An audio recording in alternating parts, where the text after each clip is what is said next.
Fit like Abdi, Danny Men here, and welcome to a little update of what is coming at the start of 2022. Now, we will start off by wrapping up a few things. So, Surviving Mars is done. I had a lot of fun playing Surviving Mars. I was super happy to get back onto it and actually complete an entire playthrough since the first one turned out to be a disaster. And I ended up stopping like 20 episodes in because I literally dug myself in a hole where I couldn't get out of, and the gameplay just wasn't fun for me. So it felt good to get it fired up again, especially with the new DLC content, the Below and Beyond, which was really awesome, by the way. So we finished that. That's all wrapped up now. I'm kind of looking for another colony, space colony building, sort of the same as Surviving Mars. I think there's one or two possibly coming out in the future, although I don't know when. I think there's one where you can build like a colony on the moon, but I can't remember the name of it. I just don't know when they are releasing, but I'd love to get something along that kind of lines back on the channel again at some point. Now, another game that we have just finished wrapping up is City State 2. So City State 2 is done. We built 3 cities. I've kind of gone as far as I want to go. We've unlocked most of the buildings. The only one we couldn't get was the social media, state-owned social media center, which was really difficult to get. So I'm kind of done with that. I had a lot of fun. It's really interesting, challenging, working out the politics, the taxes, getting money, making people happy. I loved the sort of art style, and the buildings were fantastic. They looked really good. So did the landscape and stuff. So that was really interesting and a great game to play. Now, Jurassic World Evolution 2 is going to continue. I have just finished wrapping up the Chaos Theory mode in JWE2, so that is all done. We've completed that. I've unlocked pretty much all the dinosaurs in challenge mode, so after those episodes are done, I would like to continue on and do a couple of sandbox modes. You couldn't really... Sandbox in Jurassic World Evolution 1 was not that great because there wasn't many assets or different landscapes and biomes for you to build in. Now in Jurassic World Evolution 2. So I'd like to get some interesting dino parks made in some rare places of the world. We'll get all the dinosaurs out. There's also going to be DLC dropping. The first DLC is already dropped. I think it's the early Cretaceous pack. So that is in the game, so it'll be interesting. There's also modding as well. Now, there was modding for Jurassic World Evolution, but it was always a bit taboo. No one really wanted to do any modding in fear that, Universal or something would come down and take their house and everything they own. But yeah, it seems to be more prominent in Jurassic World Evolution 2. It seems a lot easier to just sort of port dinosaurs over from Jurassic World Evolution 1 and just do a bit of touching up in them. So yeah, mods for Jurassic World Evolution 2 are coming out thick and fast. Now, it's difficult to play modded games, especially with constant patches and updates and DLC content drops, because that really can screw up mods. And I'll explain that further when I come to describe another game that I was thinking about playing. So yeah, Jurassic World Evolution 2 will continue until there's not really anything left to do in it. As you can see in the background, we're running the trailer for Transport Fever 2. Now, Transport Fever 2 will continue. I'm just finishing up the Liverpool and Manchester railway line. There are a few lines sort of here and there that branch off of the Liverpool and Manchester railway. There's one that goes to Bolton. Is it Bolton? Is it the Bolton and Keighley Railway or something? There's a few lines that do that. I'm going to finish them up as well, and we'll get a couple little episodes showcasing them. We'll throw in a bunch of trains from the era. We'll get some freight up and running, and it'll be cool. And I hope you guys enjoy what I've built. Then after that map is sort of done, we'll move on to the next era in time, or the next year, or whenever the next train comes out. In whatever part of the world that is in, we shall go there. I think it's Belgium. I think Belgium is the next one. So I'm going to devote more time to doing the maps on Transport Fever 2, so we can hopefully get more of those on the go. And then that series will basically continue till the end of time, or in 50 years when I actually finish it, or when Transport Fever 3 comes out. Now, I've no idea if there's a Transport Fever 3 coming out. It'd be interesting. It'd be interesting to see what direction they take it, because Transport Fever 2 for me is pretty much, like the pinnacle. Like, where else could you take the game? Maybe just optimize it a bit more and stuff, add maybe more features that the community sort of desperately want, and then there you go. That would be a fully polished game that would last until the ends of time.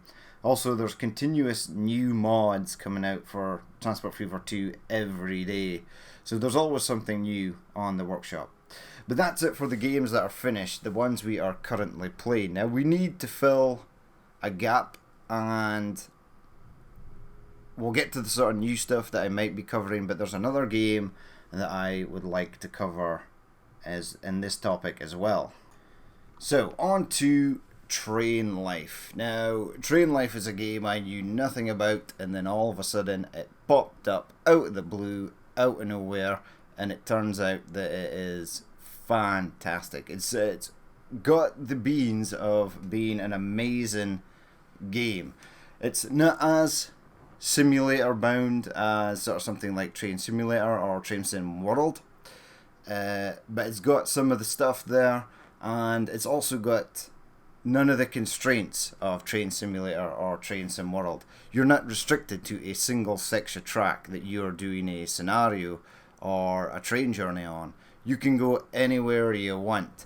So it's got that sort of freedom to go anywhere, pick up anything, do anything you want, that you sort of see in Euro Truck and American Truck Simulator, where they basically flesh out countries and then you just sort of zip between them in your trains. Now, I've played a lot of this. I really liked the Germany map. I loved the new update. It was a bit buggy to start with, and it needed a hell of a lot of optimization, but they did it. The devs are really quick at fixing sort of severe bugs, and they're really quick at getting optimization patches out to make the game run smoother, and it's fantastic. Now, as I said, I've played this a lot, and the problem I'm getting is there is a lot of areas to travel to, but I've pretty much covered everything. There's no real struggle for me to get money at the moment. We've sort of explored the UK, France, Belgium, Holland, and Germany, and I'm kind of just waiting. I don't know what is really exciting. I mean, do people want to continuously watch me drop off grain to a farm that we've done a couple of, maybe 5 times before?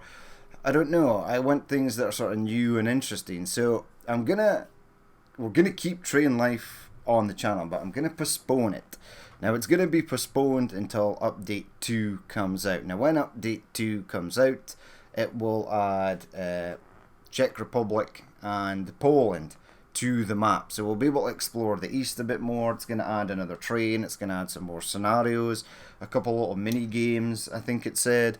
So it'll be interesting to see what that is, but I don't want to get burned out on the game before sort of new content comes out, and I've no idea when the Update 2 is going to launch, and that's kind of what is scaring me a bit, because if it's way too long,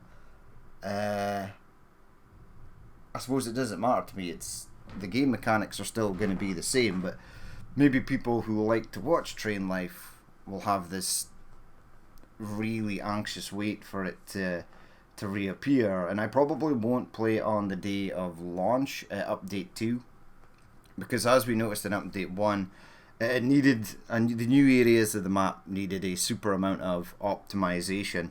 I like to play games now at 4K or at best 2K.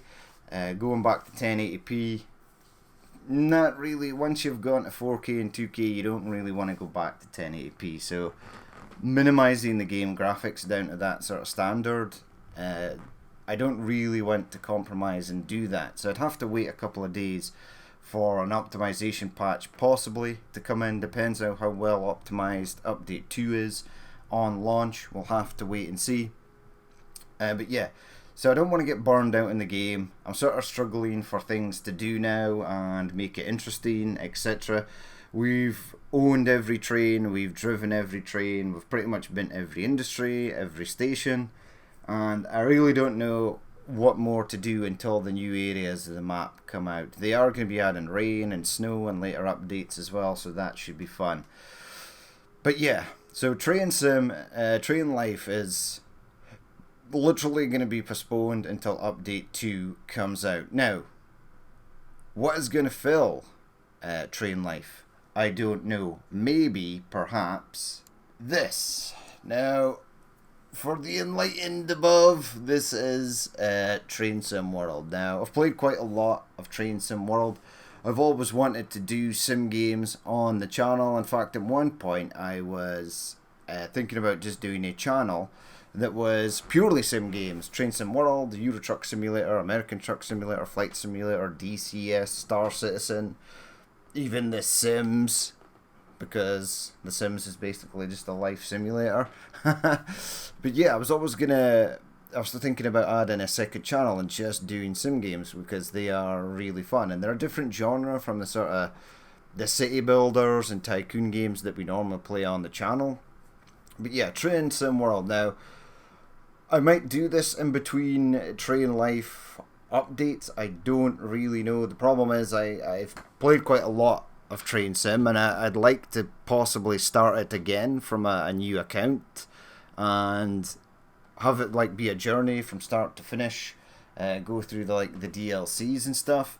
And I might do it on the channel if it does well. I might add a second channel with the sim games on it. But yeah, for in between updates for Train Life, I think I will do a few episodes of Train Sim World. We'll see how it gets on, and if it does well, it might become a permanent thing. Obviously, it won't replace Train Life. When the new updates come out for that, we'll get straight back on it and exploring the new parts of the map. But yeah, Train Sim World might make an appearance. I don't know. I still don't know if I'm going to do it. I'm sort of in two minds whether to go through with this or not. But it might be there, so keep an eye out from it. It's just a suggestion, something that I am thinking about, and it may or may not make an appearance on the channel. Okay, so the next thing is returning games to the channel. Now, I would love to bring Workers and Resources Soviet Republic back to the channel. A lot of people have asked for it. I absolutely love this game. It is completely fantastic.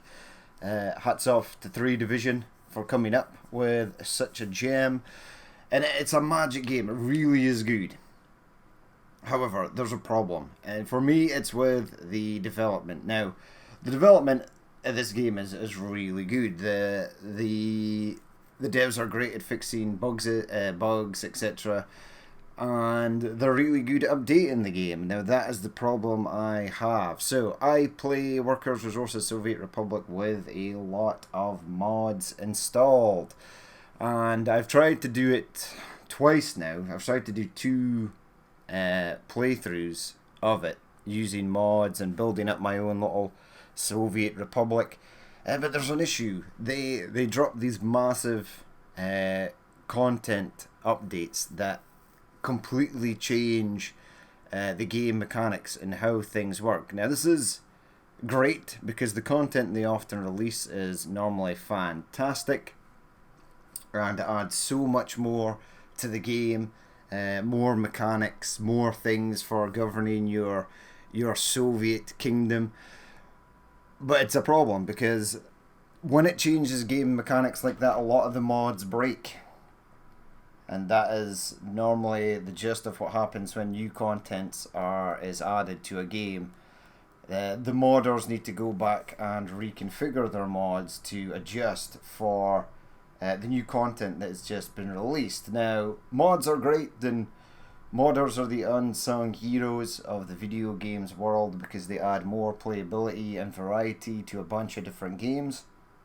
But they do it in their own time for free, and it's completely up to them whether they want to go back and mess about with the files of their mod to get it to work with the new systems that are implemented. Some of them just straight up go, nah, and just delete the mod, and that is it. It's gone from existence, and then you can't reload a saved game if that mod is currently in operation. So the last two big updates during the last two playthroughs that I attempted, it broke everything.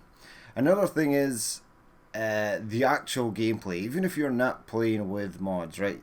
So for example, Workers and Resources is bringing out the Crime and Punishment update fairly soon. I think it's in like testing branch, and then it's coming to the beta branch. Now the problem is, if you've built up a large city that is not accounted for crime and punishment because those are mechanics that weren't in the game, all of a sudden you're going to be thrown into this. You must have active police stations that are going to work and go and find criminals and places to store them.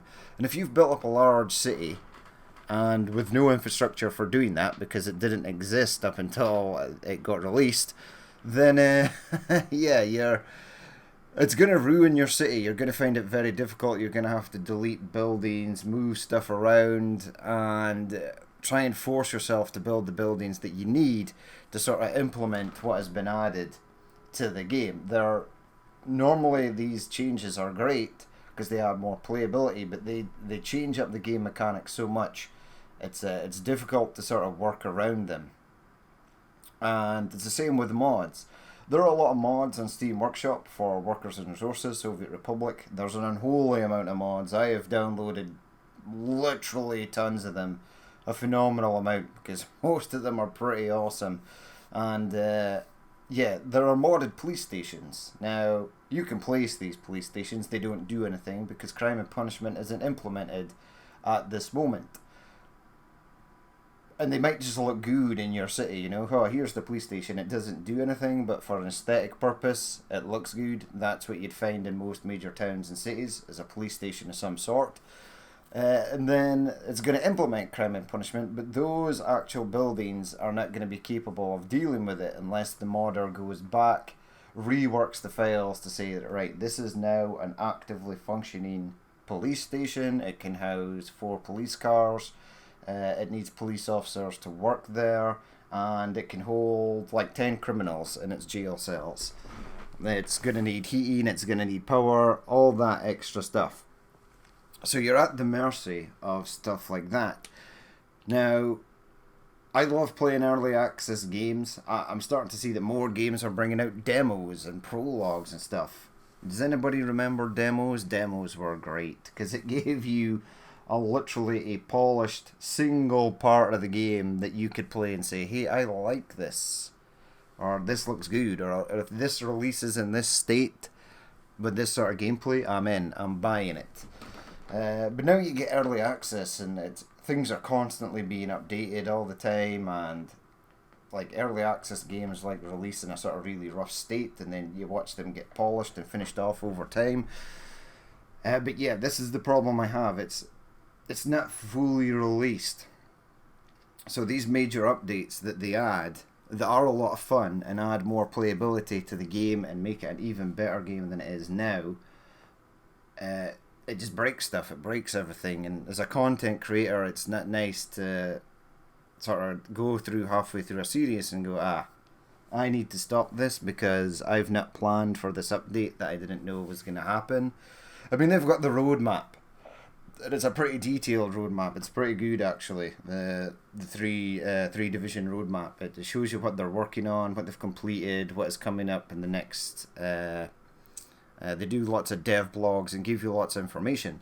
So you do know that it's coming up, but you just don't know how to plan for it. And then 9 times out of 10, once it releases, it's like, yes, I have not. I mean, when the heating came out, I used to play Soviet Workers Resources when there was no heating, and I'd built up my own gameplay, not a gameplay that I showed on YouTube. I was just playing around for fun because it was a great game, and then heating kicked in. So heating was a thing in my new save game, and then holy Jesus, yeah, super amounts of deaths, people escaping because I had no way to implement heating in the towns and cities that I had created. It created massive problems, and that's when I decided, right, I'm going to start again, but I'm going to record it and I'm going to put it on YouTube. And then after I did a small series, I jumped into the modding scene. I wanted to continue the small series, but a lot of people were like, you should do a modded gameplay. There's very little people still playing vanilla. I was like, okay, so that's what I did. And the problem is it creates more problems down the line. So I'd love to play it again, and it will be back on the channel at some point, but just not yet. Now I did select another game, which I'm going to show next, that I also thought was now devoid of this problem because its game life, its cycle was completed. The dev, who's a single dev, had done lots of optimization patches and added heaps of stuff. And then I realised that a couple of months ago, new DLC popped out for it, and that some people were saying that a lot of the mods that they had downloaded for this game were no longer working because of the new DLC update. So here it is though. Here's the other game I was thinking about doing. So here is that other game, Meg Aquarium. Now, before everybody goes into uproar and it's like, this is like a kid's game and stuff, I actually really enjoyed Meg Aquarium. Now, the modding scene for this is really active. And way back in the day, someone asked me, because I was doing a modded build in Meg Aquarium that came to an abruptful end due to a sort of gameplay issue that I couldn't overcome. They asked me if I'd ever come back to this. And I said at some point I would. And I would actually love to build a huge, humongous Meg Aquarium. There's so many mods now. There's been 2 new DLCs, the Freshwater Frenzy and the Architect something? Wow, whatever that one is. That's just popped up on the screen now. But again, I thought the development, I thought that the game dev had maybe finished the game and all the optimization was done, but then a couple of months ago this new DLC was added, which is great. It's great that he's keeping on going because it's a fantastic game. However though, it added fish into the base game that had been modded in several different variants. And I seen a couple of comments on some of the mods saying, hey, I got the new DLC, this mod no longer works, blah blah blah. And this was supposed to be my go-to. This was supposed to be a modded playthrough that was going to be simple. I wouldn't have to worry about mods not working or anything like that. But it seems, the Architect's Collection, that's what it's called. It seems that might not be the case, but I'm hoping it's going to be okay.